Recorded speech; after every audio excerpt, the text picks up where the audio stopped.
Jama'a da Allah ku duba abinda shugaban kasar Burkina Faso ya faɗa, wato Ibrahim Traore. Yace kasar America ba za ta taba kawo ma kasar Najeriya kwanciyar hankali.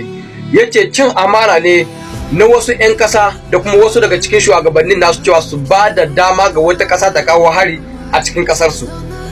Yace America ta raina Najeriya ne duba da yanayin da wasu 'yan kasan da kuma wasu shugabannin ba sa kishin kasar.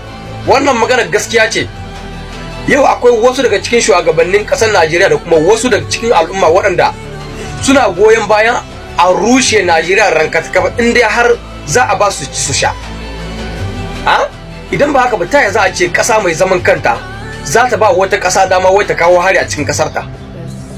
A matsayin Najeriya duk Afirka babu ƙasar da ta kai ƙasar Najeriya al'umma, kuma Najeriya ta ake ce tana da ƙarfin soja.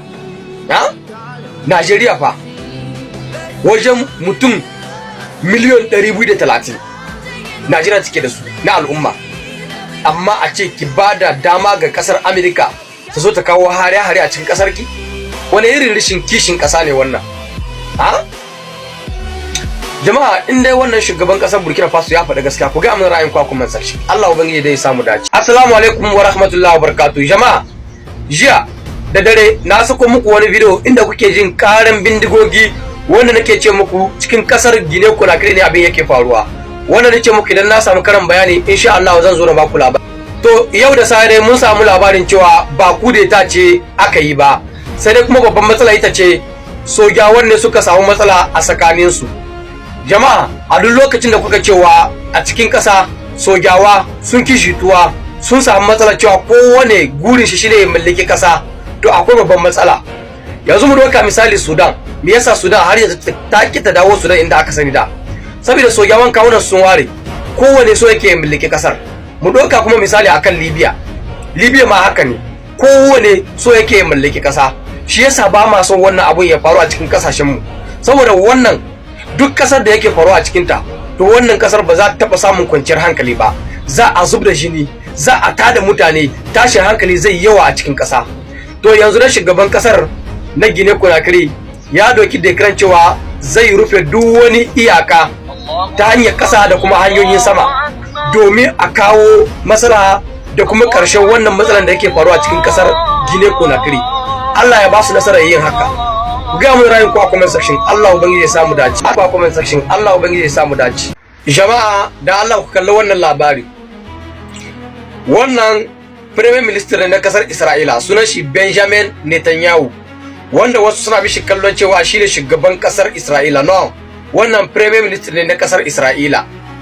Shi ne yake cewa musulman Najeriya za su ɗanɗana kudansu kamar yadda suke yi ma kiristocin Najeriya kisan gilla. Me yake nufi da haka? Wato dai suna so su zo su yaƙi musulman Najeriya kenan. Na rantsi da Allah ƙarya suke yi.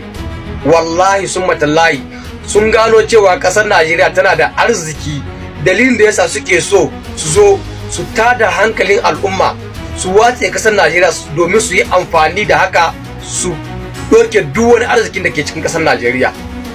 Wallahi musulman Najeriya ya kamata ku waye, ya kamata ku gane cewa waɗannan mutane ba su zo don ceton ku ba.